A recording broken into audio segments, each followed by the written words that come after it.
Salut à tous et bienvenue sur My Crazy Japan, la chaîne YouTube. Alors le thème de cette vidéo, c'est créer son entreprise au Japon.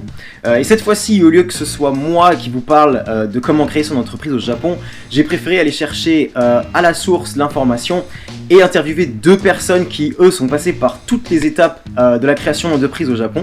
L'un est anglais, il s'appelle James et il a créé une école de langue, donc pour enseigner l'anglais, dans le sud d'Osaka, dans une petite ville qui s'appelle Sakai. Et l'autre est français, il s'appelle Cédric et il a créé une entreprise spécialisée dans l'accompagnement touristique francophone et son entreprise aussi est basée dans la région du Conseil.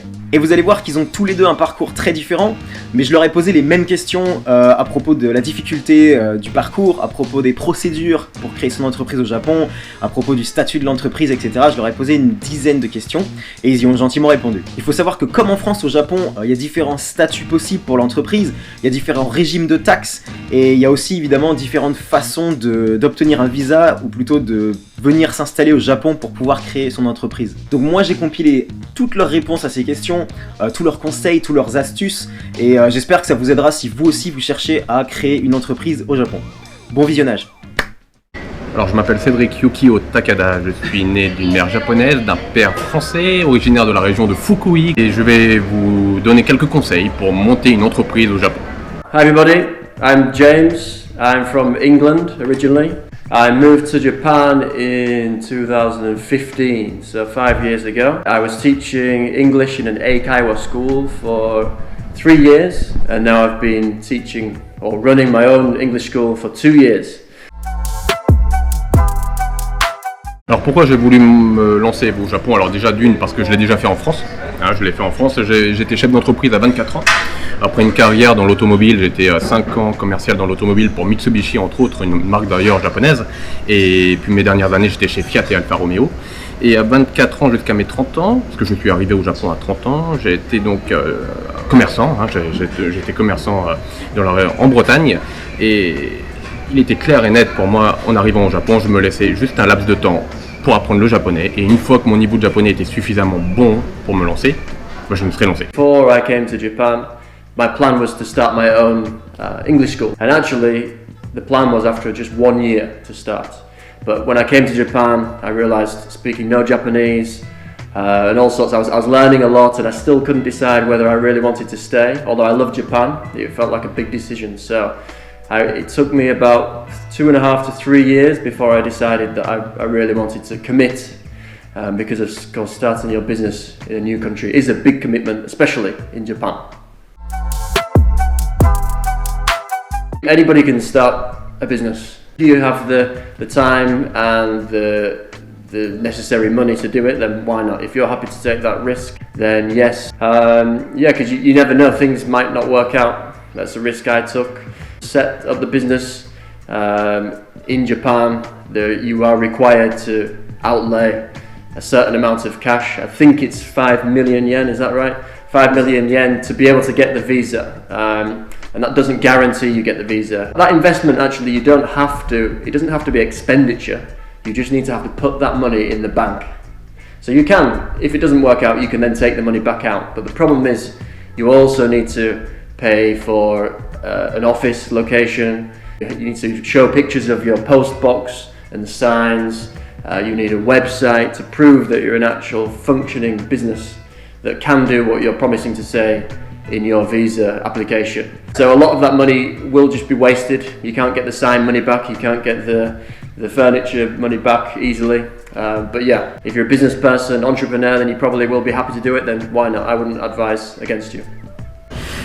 Quelqu'un qui ne connaît pas le Japon, qui veut venir au Japon pour monter sa boîte, sans aucune expérience derrière, directement, ça me paraît compliqué, ça me paraît très audacieux. Je vais prendre mon cas, parce que mon cas, moi j'avais une expérience de 6 ans avant de monter mon entreprise au Japon, et puis pour être franc avec vous, ça a été beaucoup plus facile. Moi, ma mère étant japonaise, qui a tenu une entreprise en France, qui a tenu aussi des affaires au Japon. Il est vrai que quand vous réunissez votre famille, quand vous avez la force familiale derrière, ça peut vous aider pour vous lancer. Je vous conseille d'étudier bien le profil de ce qu'on veut faire, de ce qu'on veut monter au Japon avant de foncer tête baissée.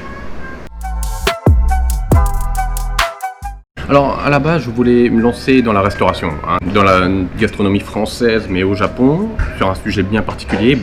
Et puis j'ai trouvé une autre voie et c'est le tourisme.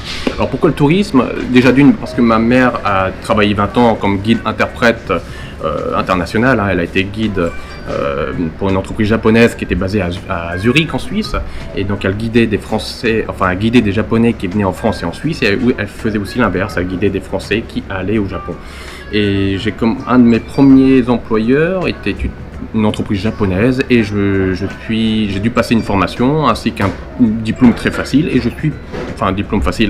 je suis passé ensuite guide, et donc j'ai guidé des gens dans la région de Kyoto au début. Ensuite après j'ai pris sur l'ampleur au niveau national, et puis après un jour je me suis dit allez, c'est le moment de te lancer, fais comme tu as fait en France il y a 10 ans en arrière, lance-toi et monte ton entreprise. Et c'est ce que j'ai fait. Aujourd'hui ça fait maintenant 3 ans que nous sommes créés. So, teaching English, like with most foreign people, is the ticket to coming to Japan. But I'm a language person. Je parle un peu de français aussi, l'espagnol, et maintenant le japonais. But I also like helping people learn languages because I appreciate what speaking a different language can add to your life. I love to see other people learning something. So if I can help them do that, then that, for me, it's kind of intrinsic. So that's probably why I picked education. When I was deciding to set up my own school, I didn't want to set the school up near the last job I had, because that wouldn't be fair to the old boss. I didn't want to compete, and I wanted to just move away, get a clean start. So I heard that it's a good area for that. Kind of looked and checked into schools in the area a bit, but my philosophy is if you're happy with your own content and what you're doing is a good job, people are going to come. Price-wise, I did want to check how much they are, because I didn't want to be too cheap. Because naturally, you might find yourself being too cheap and then regret it later. So I wanted to make sure I was not the most expensive, but up there, because I know I'm going to do a good job. So yeah, concentrate on what you're doing. There's always going to be other people doing it. If they aren't now, they might be doing it tomorrow. So make sure you do a good job, and then you don't have to worry about everybody else. It's my personal philosophy. Alors il y a un peu de tout. Alors forcément, j'ai analysé le secteur. Avant de me mettre à mon compte, j'étais employé. J'étais employé dans une entreprise japonaise. Ce qui m'a donné le déclic, c'est quand j'ai vu tous les hôtels construire les uns après les autres sur Osaka et partout au niveau national, un marché à prendre sur du long terme. Construire un hôtel, ça coûte des millions d'euros, ça coûte plusieurs centaines de milliers d'euros, voire des millions d'euros. Et donc si c'est uniquement à court terme, pour un profit à court terme, ce n'est pas rentable. So my company is called Sibs Godo Gaisha. I was given the choice of two when I set up the company. It was Kabushiki Gaisha, Godo Gaisha. And I don't think I needed the amount of money I needed to invest changed. Limited company means you've got limited liability, so there's less risk, and it just seemed all of the boxes ticked off for Godo Gaisha. Alors au début nous nous sommes lancés comme Jingyo, c'est-à-dire un statut un peu comme en France où vous avez auto-entrepreneur, mais auto-entrepreneur avec TVA réel. Auto-entrepreneur, vous avez plusieurs statuts, vous avez en TVA simplifié et TVA réel, et moi je suis en TVA réel, donc c'est-à-dire que je paye une TVA, je récupère ma TVA, et on va passer en Kabuki Shikaisha pour nous permettre aussi d'obtenir plus de droits au Japon, plus d'avantages fiscaux en fonction du chiffre d'affaires que nous dégageons, donc on va passer en Kabuki Shikaisha. Alors ça, j'ai la chance d'avoir la nationalité japonaise, ma mère étant japonais, je n'ai pas eu besoin de visa d'entrepreneur. I used a specialist company to do that for me. Can't remember the price. I remember it not being cheap, but if you do what they say, you're going to be a lot more confident that you're going to get the visas. It might have been between 1,000 and 2,000 euros maybe, but it was well worth it because I got the visa. You don't have to go to the immigration office, they do it all for you. If there are any problems, they come to you. They just give you a list of things that you need to give them. First year you can make a loss, that's fine. From the second year in, you need to make a profit. Otherwise, you get your visa taken away from you. If you had a good reason, business reason, then you can be in the red, but you need to be making a profit. c'est-à-dire que vous montez, si vous allez dans les bureaux des entreprises ou à la chambre de commerce et de l'industrie japonaise et vous dites voilà je veux monter dans mon entreprise, on va vous regarder avec des grands yeux et puis on va vous dire monsieur repassez une prochaine fois. Il faut bien sûr, il faut calculer son coût, il faut déjà un compte en banque. Plus vous avez un compte en banque avec un peu d'argent dessus, déjà on va vous prendre plus au sérieux. Il faut un compte professionnel aussi. Alors les procédures, oui, alors avant de monter son entreprise, il y a tout un travail en amont à faire. Puis si vous travaillez, votre clientèle c'est une clientèle étrangère, il faut que vous fassiez connaître, il faut créer une sorte de vitrine. Ensuite, après c'est votre réseau et ensuite une fois que vous êtes légalement créé, c'est à vous d'aller frapper à la porte du comme nous, voilà, nous sommes dans le tourisme, donc on a été frappé à la porte du ministère du tourisme japonais, il y a tout un démarchage à l'avance. Ça c'est la partie, on va dire la plus dure, c'est une fois que l'entreprise est créée, ça les choses difficiles vont commencer. La partie avant est la partie la plus facile, c'est qu'une question d'administratif, ça prend une semaine, 2 semaines, 3 semaines, 1 mois, on s'en fiche. C'est la partie la plus simple et la plus rapide. C'est une fois que votre entreprise est créée que les choses les plus compliquées ou les choses les plus agréables arrivent. Mais voilà, la partie avant, oui, ça prend un peu de temps, c'est beaucoup de papier, mais si vous faites bien aider, ça peut aller très vite. So from the very beginning, decided that I wanted to do my own school. I guess was around September, maybe a bit earlier. Opening up the school was, I think, the beginning of February. About 6 months. If you've got a company that's helping you, you can probably do it within a month. À l'époque, où effectivement, je ne parlais pas aussi bien le japonais que maintenant. Je parle toujours pas bilingue, parce que ma mère m'a éduqué en français, donc et j'ai vécu en France, ma jeunesse je l'ai passée en France, donc je parle mieux français que japonais.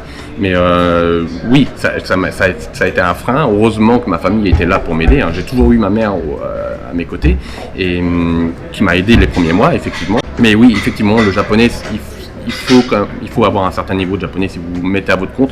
Ce n'est que quand vous allez recevoir des enquêtes auprès de l'État pour savoir, pour demander des chiffres, des cotations, et que ça sera unique, ou que vos clients sont japonais, parce qu'on travaille aussi pour des clients japonais, et quand vous recevrez des mails en japonais, effectivement, si vous n'êtes pas capable de répondre en japonais, ça va être compliqué. So, do you need to speak Japanese to set up a business in Japan? Probably no. I'm certain you don't need to speak Japanese. If you've got the money and you're not interested in learning Japanese or the culture, then yeah, just use your money, and that would be fine. But personally, I would recommend coming and learning the language, learning about the culture. It's going to be much more enjoyable. It depends on your background and what you're wanting to achieve, but in my case, speaking Japanese saved a lot of hassle. Just having connections and knowing the language and understanding the culture. Again, anything can be done with the wallet, but yeah, I would definitely say come, take your time, learn the language and set up a business when you're ready, but it would depend on who you are and what you're trying to do. In my case, it definitely helped. Alors est-ce que ça marche? Oui et non. Alors oui, ça marche. C'est comme tout chef d'entreprise. Si vous comptez vos heures, ça ne marchera pas. Ça c'est clair et net. Si vous ne comptez pas vos heures, ça marchera. Si je reporte au taux horaire le nombre d'heures que j'ai travaillé, je suis peut-être même pas smicard en France. Et au Japon, c'est pareil. Il faut savoir que pour réussir, il y aura des sacrifices. Vous ne pouvez pas réussir, quelle que soit la branche que vous faites et le pays auquel vous êtes, vous ne pourrez pas réussir sans un minimum de sacrifices. Okay. Alors, est-ce que ça marche? Oui et non. Oui, si vous travaillez et que vous ne comptez pas vos heures, ça marche. Si vous commencez à compter vos heures et à vous mettre des limites, ça sera compliqué pour que ça marche. Foncez, il faut faire des sacrifices. Si vous pensez travailler 35 heures et réussir aussitôt, autant rester employé toute sa vie. Voilà. So, is it worth it? Even if I lost all my money, the school burnt up into flames, it would all be worth it because it's all experience. It's something I wanted to do. So if it's something you want to do, and this goes for anything in life, just do it, try it. It started off 2.5 years ago. I think at one point it was over 100 students. I think because of 1 or 2 contracts and like the corona effect, I think we're down to something like 80 or maybe 70 in the 70s. So, but I've got an assistant, I've got a teacher, I've got another teacher who does online stuff, and I'm paying myself a salary. So I'm just about comfortable, and I've got potentially space for a lot more students. So in terms of whether the business is a success, it's definitely going to be, and it's more or less what I was hoping for now. Ça serait à refaire? Oui, je le referai. J'ai commencé à 24 ans, j'en ai 35 aujourd'hui, je ne m'arrêterai pas maintenant. Well, it's something I wouldn't want to do again because I've done it. So just be bored trying to do it again. Alors une anecdote, oui, c'est ce qu'on vit actuellement, hein, le coronavirus. Je savais que le tourisme au Japon, et quel que soit le pays, c'est très lié aux influences internationales, aux influences politiques, géopolitiques. Comme vous le savez, il y a eu cette histoire d'épidémie mondiale, cette pandémie mondiale, et qui nous empêche de travailler correctement au Japon, et on se retrouve au chômage technique pendant 6 mois. One little story, not particularly funny, but so with my rent, when I went to an estate agent for this to be a company contract, because I didn't want to be paying for it personally. I got a limited company with limited liability. I had a feeling, I must have heard that it needed to be the rent under the company for the visa. But when I asked the estate agent, they said, no, only personal, it can be only personal. But I'd kind of forgot about the requirements of the visa at that point, so I said, well, if that's the only choice, that's the only choice. And I got through everything, and everyone signed all the papers, and then I was told by my specialist, again, this is why you need somebody to tell you when you've got it wrong or whatever, and they said, no, it needs to be, of course it needs to be a company contract. And I went back to the estate agent and they said, well, it's not possible. So I said, well, I can't stay in Japan, all because of you. So I kind of put it on them. And they, because we'd gone so far into it, they were like, oh, right, okay, we'll just change it then. Je les remercie évidemment à travers cette vidéo pour le temps qu'ils ont pris pour répondre à toutes les questions.